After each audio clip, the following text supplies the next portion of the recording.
La semana pasada tuve en consulta a una mujer de 71 años. Llevaba 4 meses tomando magnesio, ajo negro fermentado, infusión de hibisco 3 veces al día y caminaba 40 minutos cada mañana. Todo lo que le recomendaron en internet. Todo lo que su hija le mandó por WhatsApp. Y su presión seguía en 158/94. No bajó ni 1 milímetro. Y cuando le revisé cómo se estaba tomando los suplementos, cómo medía su presión, en qué momento del día lo hacía, entendí en 2 minutos por qué no funcionaba. No porque las intervenciones fueran malas, sino porque nadie le explicó que un corazón de 71 años no responde igual que uno de 45. Y lo que voy a explicarte ahora puede cambiar para siempre cómo piensas en controlar tu presión arterial después de los 60. Mi nombre es Omar Castellanos. Soy cardiólogo con subespecialidad en geriatría, lo que llamamos cardiogeriatría. Llevo más de 15 años dedicado exclusivamente a corazones de personas mayores de 60 años. He revisado más de 12.000 electrocardiogramas, miles de ecocardiogramas y he acompañado a cientos de pacientes mayores en las decisiones cardiovasculares más difíciles de sus vidas. Y cada vez que llega a mi consulta un paciente mayor haciendo todo lo correcto y sin resultados, me hago la misma pregunta. ¿Por qué nadie le explicó que después de los 60 la presión arterial funciona por reglas completamente distintas? El problema no es la presión, el problema es que nadie te habló del corazón que la genera. Déjame explicarte lo que está pasando dentro de tus arterias ahora mismo. Imagina que tus arterias son como una manguera de jardín, una manguera nueva, flexible, que cuando le pasa agua a presión se estira un poco, absorbe el golpe y deja pasar el flujo sin problema. Eso es lo que hacen las arterias jóvenes. Pero después de 60, 65, 70 años de uso constante, la goma se endurece, ya no se estira. Y cuando tu corazón late y envía sangre con fuerza, esa sangre choca contra una pared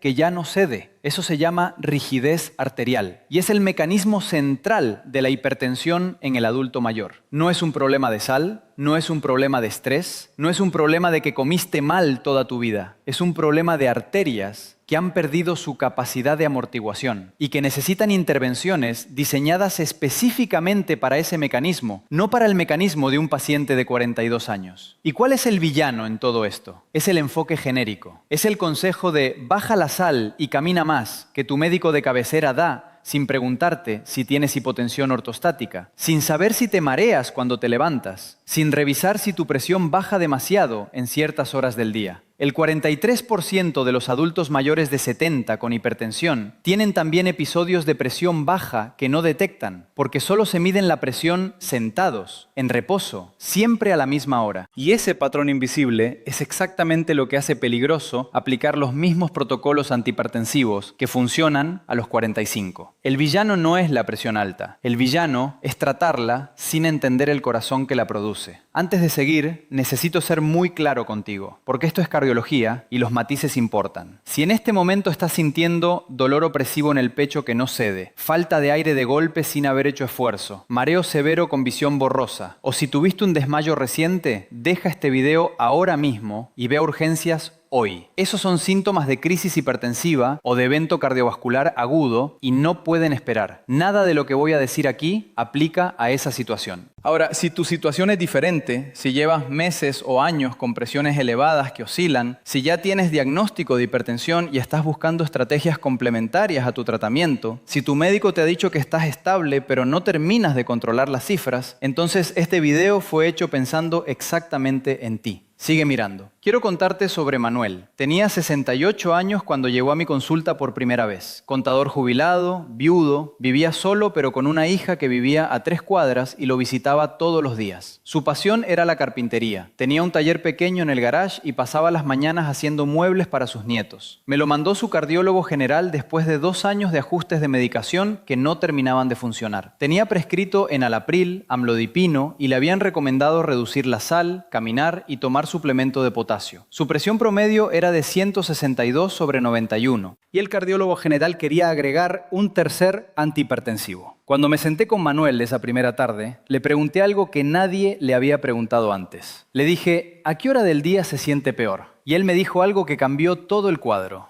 Me dijo, doctor, al mediodía me siento bien, pero cuando me levanto por las mañanas siento que la cabeza me da vueltas. Y a veces cuando me levanto del banco en el taller, tengo que agarrarme de la mesa. Eso no era hipertensión descontrolada, eso era hipotensión ortostática conviviendo con hipertensión matutina. 2 fenómenos opuestos en el mismo corazón, en el mismo día. Y el enfoque genérico los estaba ignorando los dos. En los 6 meses siguientes, sin agregar ningún medicamento nuevo, con 5 ajustes específicos de protocolo, la presión de Manuel se estabilizó en 134/82 en promedio. La última vez que vino a consulta me trajo una caja de madera de cedro que había hecho en su taller. Me dijo que volvió a pasar las mañanas trabajando sin miedo a caerse. Y se rió con una carcajada de hombre que le devolvieron el control de su propio cuerpo. Ahora quiero preguntarte algo directamente. ¿A ti tu cardiólogo alguna vez te revisó la presión de pie, 3 minutos después de levantarte, además de la presión sentado? Escríbelo en los comentarios. Quiero saber a cuántos de ustedes les han hecho esa medición tan simple y tan reveladora en su consulta. Ahora vamos a los 5 protocolos. Y voy a pedirte que escuches cada uno con atención, porque cada uno tiene un mecanismo fisiológico específico, una forma exacta de aplicarlo y una advertencia de seguridad que en el contexto geriátrico no es opcional. Primero, la medición posicional seriada. Sé lo que estás pensando. Doctor, yo ya me mido la presión. Escúchame un momento.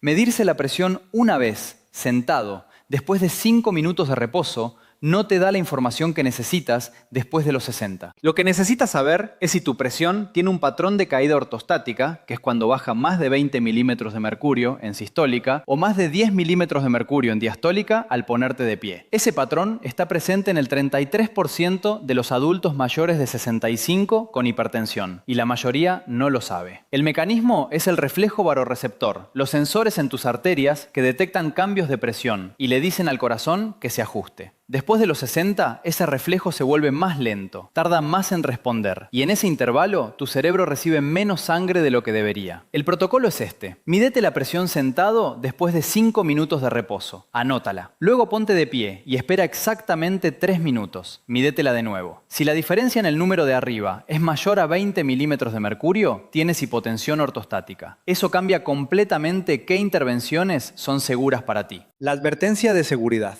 Si al ponerte de pie sientes mareo intenso o visión en túnel, siéntate de inmediato. No hagas esta medición solo la primera vez. La información que te da este protocolo vale más que cualquier suplemento que hayas comprado. Segundo, el protocolo de respiración lenta controlada con ratio 4-7-4. Sé lo que estás pensando. Eso es meditación, eso no es cardiología. Escúchame un momento. La respiración lenta controlada activa el sistema nervioso parasimpático, el freno natural de tu corazón. Específicamente, activa el nervio vago, que reduce la frecuencia cardíaca y dilata los vasos periféricos. Un metaanálisis publicado en el Journal of Human Hypertension, revisando 17 ensayos clínicos, mostró reducciones de hasta 8,6 milímetros de mercurio en presión sistólica con respiración lenta diaria sostenida durante 8 semanas. En pacientes mayores de 65, el efecto fue consistentemente mayor que en pacientes menores de 50, porque el sistema nervioso autónomo envejecido responde mejor a la modulación vagal que al ejercicio de alta intensidad.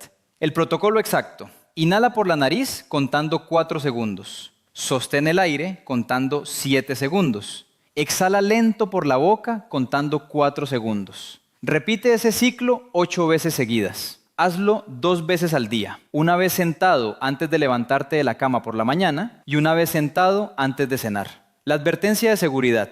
Si tienes enfermedad pulmonar obstructiva crónica o insuficiencia cardíaca avanzada con disnea en reposo, consulta a tu médico antes de iniciar este protocolo. Para la mayoría de pacientes hipertensos mayores estables, es seguro y tiene un efecto acumulativo real a partir de la 3ª semana. Tercero, el ajuste circadiano del momento de tomar el medicamento antihipertensivo. Sé lo que estás pensando, pero yo tomo mis pastillas como me dijo el médico en la mañana. Escuchame un momento. La presión arterial no es plana durante el día. Tiene un pico matutino entre las 6 y las 9 de la mañana, coincidiendo con el pico de cortisol y la activación del sistema renina-angiotensina, que es el momento de mayor riesgo cardiovascular del día. Ese es el intervalo donde ocurre el 40% de los infartos matutinos en adultos mayores. Y sin embargo, muchos pacientes toman su antihipertensivo en la mañana con el desayuno, justo cuando la pastilla todavía no ha alcanzado su pico de efecto. Un estudio de la Universidad de Vigo, con más de 19.000 pacientes, el estudio IGIA Chronotherapy, mostró que tomar el antihipertensivo principal en la noche, en lugar de la mañana, redujo los eventos cardiovasculares mayores en un 45% en pacientes hipertensos. El mecanismo: el fármaco alcanza su pico plasmático durante las horas de sueño, cubre el pico matutino natural y reduce la variabilidad nocturna. El protocolo: habla con tu cardiólogo sobre mover tu dosis principal al momento de acostarte. No lo hagas solo. Esto requiere ajuste médico dependiendo de qué fármaco tomas. La advertencia crítica de seguridad: si tienes hipotensión nocturna documentada o eres un dipper extremo, es decir, tu presión baja más del 20% durante el sueño, este cambio puede ser contraproducente. Es exactamente por eso que necesitas el protocolo de medición posicional del punto anterior, antes de hacer cualquier ajuste de horario. Cuarto, la carga de potasio y magnesio con timing específico, no aleatorio. Sé lo que estás pensando. Ya sé que el potasio baja la presión. Eso lo encuentro en cualquier blog. Escúchame un momento. El problema no es si tomas potasio. El problema es cuándo y en qué combinación. El potasio compite con el sodio en los canales del túbulo renal. Cuando hay más potasio disponible, el riñón excreta más sodio y eso reduce el volumen circulante y la presión. Pero ese mecanismo tubular tiene una ventana de máxima eficiencia que se activa cuando la carga de potasio llega justo antes de la ingesta principal de sodio del día. El protocolo que uso con mis pacientes mayores estables, media hora antes de la comida principal, que suele ser la más sódica del día, consumir alimentos con alta densidad de potasio, medio aguacate, un puñado de espinacas cocidas o una banana madura pequeña. No en suplemento aislado, en alimento, porque la matriz alimentaria regula la velocidad de absorción y evita picos de potasio sérico que en pacientes con función renal reducida pueden ser peligrosos. En cuanto al magnesio, el momento más efectivo para la función vascular es la noche, porque el magnesio actúa como antagonista natural del calcio en el músculo liso vascular, relaja las paredes arteriales, y ese efecto es más potente cuando las arterias están en reposo durante el sueño. 300 miligramos de glicinato de magnesio, no óxido de magnesio, en la noche antes de dormir. La advertencia de seguridad: si tienes enfermedad renal crónica con tasa de filtración glomerular menor a 45, no suplementes potasio ni magnesio sin revisión nefrológica. En ese contexto, la acumulación puede ser peligrosa. Quinto, el protocolo de caminata postural con pausa activa, y esto es lo que yo llamo el sello de la cardiogeriatría. Sé lo que estás pensando. Me dijeron que caminara 30 minutos y lo hago. Escúchame un momento. La caminata continua de 30 minutos en un adulto mayor con rigidez arterial y reflejo barorreceptor enlentecido puede generar una caída de presión post-ejercicio de hasta 18 milímetros de mercurio en los primeros 10 minutos después de detenerse, especialmente si caminas a paso sostenido sin pausa. Eso en una persona mayor que después se sienta de golpe o sube 3 escalones puede precipitar un episodio de hipotensión que confunden con mareo de la presión alta, cuando en realidad es lo opuesto. El protocolo correcto no es caminar 30 minutos seguidos, es caminar en intervalos, 10 minutos de caminata a paso moderado, no rápido, moderado, seguidos de 3 minutos de marcha lenta o pausa sentado, y repetir ese ciclo 2 o 3 veces. Ese patrón de caminata intervalada tiene un efecto sobre la variabilidad de la frecuencia cardíaca significativamente mayor que la caminata continua en pacientes mayores de 65, según datos del estudio Heritage con adultos sedentarios mayores. Y además, evita la hipotensión post-ejercicio, que es el riesgo real que nadie menciona cuando le dice a un mayor que camine más. El momento óptimo, entre las 10 de la mañana y las 12 del mediodía, cuando el pico matutino de presión ya pasó y el riesgo de hipotensión ortostática matutina es menor. Nunca en las primeras 2 horas después de levantarte. La advertencia de seguridad: si tienes estenosis aórtica severa, insuficiencia cardíaca con fracción de eyección menor al 35% o angina inestable reciente, cualquier protocolo de ejercicio requiere autorización cardiológica previa. No hay excepción. Quiero detenerme aquí un momento, porque hay algo importante que tengo que decirte como cardiogeriatra. 5 intervenciones distintas, 5 protocolos con nombres y mecanismos diferentes. Pero en el fondo, todas funcionan a través del mismo principio: respetar la fisiología del corazón mayor. No forzarlo, No aplicarle soluciones de corazón joven. Entender que la rigidez arterial, el reflejo barorreceptor enlentecido y la variabilidad circadiana de la presión en el adulto mayor son características propias de este corazón, no fallos que hay que combatir con la misma intensidad que combatirías la presión de un paciente de 42 años. Esas 5 puertas distintas llevan a la misma habitación, un sistema cardiovascular tratado con la precisión que merece después de los 60. Repasemos. 1. La medición posicional seriada. Saber si tienes hipotensión ortostática antes de aplicar cualquier otra intervención. 2. La respiración lenta con ratio 4-7-4, 2 veces al día, activando el nervio vago de forma sostenida. 3. El ajuste circadiano del momento de la medicación, hablándolo con tu cardiólogo, para cubrir el pico matutino de presión. 4. La carga de potasio y magnesio con timing específico. Potasio antes de la comida principal, magnesio en la noche. 5. La caminata intervalada en el momento correcto del día, sin hipotensión post-ejercicio. No intentes los 5 esta semana. Tu corazón mayor no necesita más cambios bruscos. Necesita uno, bien hecho. Elige el que te resulte más fácil de incorporar hoy. Empieza por ahí. Y sé constante durante 3 semanas antes de evaluar si funcionó o no. He visto corazones recuperar variabilidad y estabilidad a los 78 años. He visto pacientes que llevaban una década con presiones descontroladas estabilizarse en 8 semanas con ajustes de protocolo, sin cambiar medicación, sin agregar suplementos caros, sin rutinas que no pueden sostener. Manuel volvió a su taller de carpintería. La mujer de 71 años con la que abrí este vídeo, después de ajustar su protocolo de medición y cambiar el timing de su magnesio y su caminata, llegó a consulta 6 semanas después con una presión de 138/86. Me dijo que era la primera vez en 4 años que la veía por debajo de 140. No es magia, es entender el corazón que tienes ahora, no el que tenías a los 45.